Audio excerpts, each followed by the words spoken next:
Olá, que bom ter você conosco aqui para mais um estudo da lição da Escola Sabatina. Nós estaremos estudando nesse trimestre um novo tema. O tema é bem diferente do tema do trimestre passado. Nós falamos sobre a teologia do sofrimento, né? Mas esse trimestre a temática ela vai falar sobre a vida, morte e eternidade. São temas que estão relacionados com a crença da natureza humana, né? Do que é o ser humano, mas principalmente a fase do pecado, a fase pós-queda, né? Vamos estudar um pouquinho esse trimestre sobre esse tema e quem vai nos ajudar com essa temática é o Dr. Alberto Tim. É um brasileiro, porque foi quem produziu esse material, né? Nós iremos estar analisando aqui. Bem, de forma introdutória, para esse tema nós precisamos falar algumas verdades importantes aqui que vai nos ajudar a entender a razão de ser desse tema. E a primeira coisa que eu preciso dizer para vocês é que a razão de ser desse tema está relacionado a um Deus que criou o ser humano para um relacionamento amoroso. Deus criou o ser humano para que ele conseguisse demonstrar aquilo que é a essência do próprio Deus. Algo que ele já demonstrava dentro da economia da Trindade.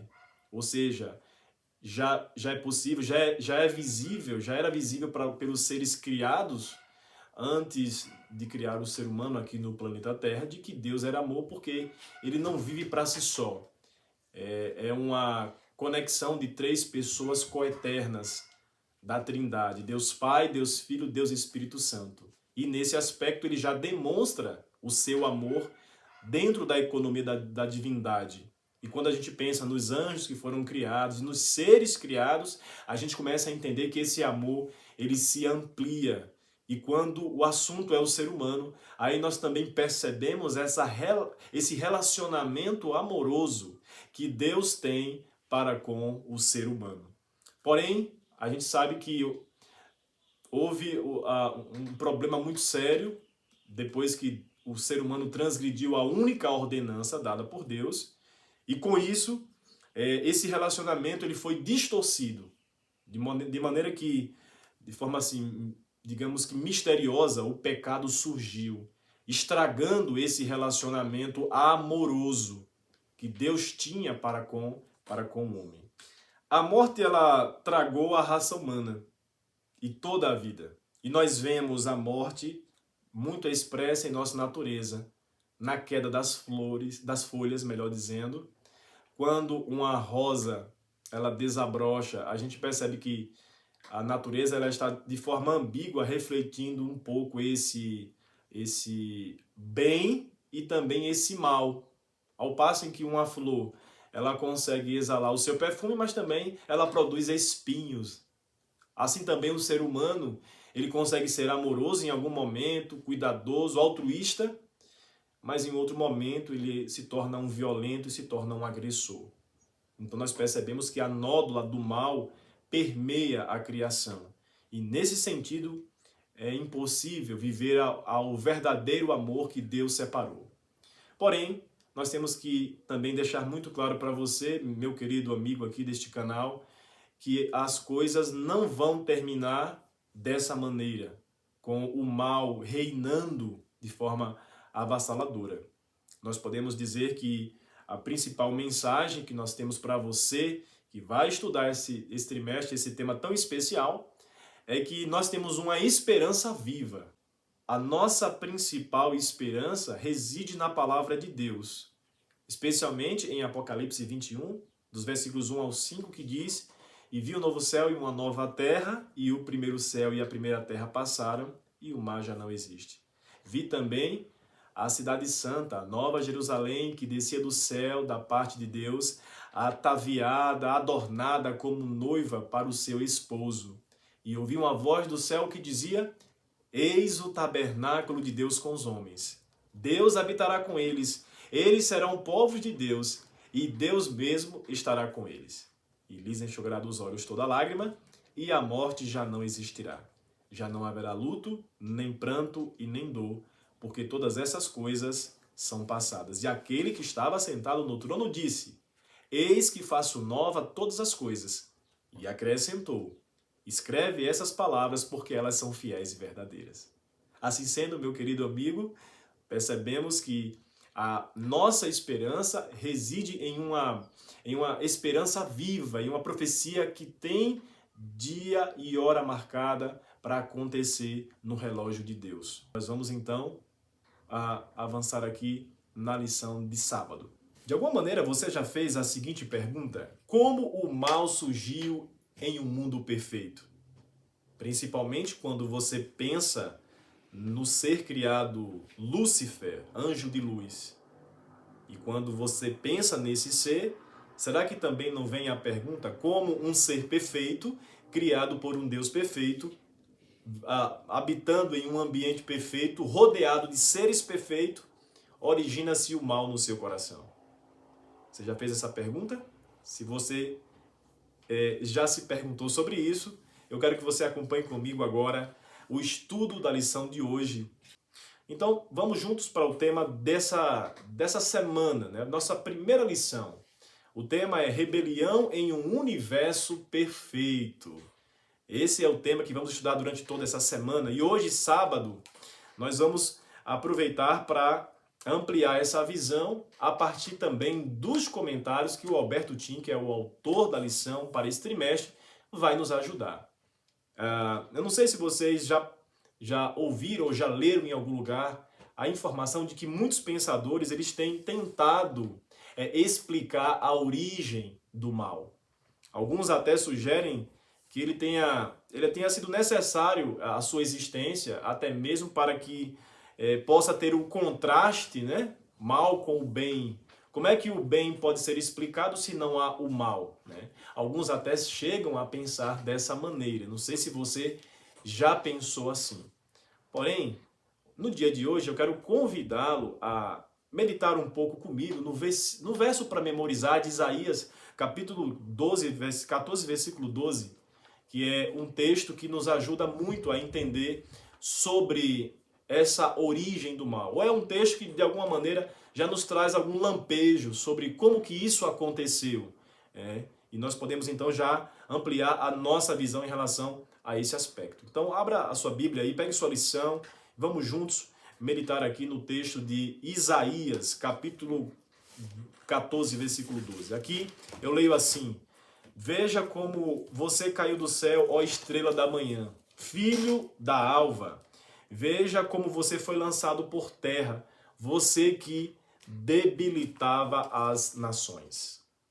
Olha, esse é um texto que está no livro de Isaías e esse texto, juntamente com o texto de Ezequiel 28, versículo 12 a 19, trabalha exatamente essa ideia, a ideia da origem do mal. É claro que quando a gente analisa essa passagem em seu contexto primário, essas profecias, elas tratam de dois reis pagãos, né? O rei de Tiro e o rei de Babilônia. E eles, através, os dois profetas, tanto Isaías quanto Ezequiel, eles analisam os dois reinos e mostra para sua audiência, né? Isaías e Ezequiel, escreve sobre esses dois reinos e como que eles caíram. E a razão pela qual veio esta queda foi basicamente a razão pela qual Lúcifer também foi atirado para a terra. Caiu de onde Deus havia estabelecido, que Deus o havia colocado. Assim sendo, eu percebo também que, embora estudiosos liberais eles rejeitem essa interpretação desses textos, que são interpretações milenares, com uma referência clara a Lúcifer, embora esses teólogos eles rejeitam, em alguns pormenores dessa análise, nós percebemos verdades em relação a um personagem muito maior do que esses governos. A gente percebe que nas entrelinhas que esses textos não estão falando só do rei de Tiro e de Sidom. Existem elementos aí que estão além, né, desse governo, desses dois governos, desses dois reis. Especialmente porque aqui diz que Tu caíste dos céus, ó estrela da manhã, tu que deliberava as nações. E não só esse verso, mas se você analisar os versos que vêm antes e os versos que vêm depois, a gente percebe que há uma relação direta com o que aconteceu no céu, com o grande conflito, com a origem do mal que acontece ali nos céus. Um ser perfeito, criado por um Deus perfeito, tendo sentimentos muito negativos no seu coração de querer se rebelar contra o Criador. Bem, se aqui nós temos esses textos que falam sobre essa origem do mal, nós temos que admitir também que nós não temos aqui toda a resposta para essa origem, até porque se trata de um mistério, né? A origem do mal é um mistério, assim também como a encarnação é um mistério. Se nós não temos aqui toda a resposta, mas nós podemos dizer aqui algumas palavras. Por mais que seja difícil entender esse mistério de um Deus perfeito, que criou um plano perfeito, por mais que a gente não entenda como que esse mal se originou no coração de Lúcifer, nós podemos admitir uma coisa muito importante aqui nessa nossa análise da primeira lição desse trimestre. O plano que Deus elaborou para restaurar sua criação foi um plano mais que perfeito. Que seja difícil entender esse mistério, o Deus perfeito criou um plano mais que perfeito para reparar qualquer dano que viesse a acontecer à sua criação perfeita, por causa do seu infinito amor. Entendeu? Por mais difícil que seja para você entender a origem do mal, Deus ele criou um plano. Caso o mal se manifestasse, para que ele pudesse, através desse plano, também expressar o seu amor. Ou seja, o seu amor ele seria visível tanto na origem, na criação, e também seria visível se essa criação viesse a se rebelar contra ele. Ele demonstraria o seu amor. Que Deus, nesse dia, possa demonstrar o seu amor por você. Que, por mais difícil que seja esse entendimento da origem do mal, eu queria que você entendesse uma coisa muito importante para esse dia. Deus te ama. Ele quer muito que você volte a se relacionar com Deus de modo perfeito. Por isso, ele demonstrou seu amor pelos seus filhos, entregando-se para morrer na cruz do Calvário. Ele foi até as últimas consequências para restaurar esse relacionamento, a fim de que você pudesse viver eternamente ao seu lado. Que Deus te abençoe neste sábado e que você viva à altura desse amor, para que um dia você possa estar eternamente ao lado dele.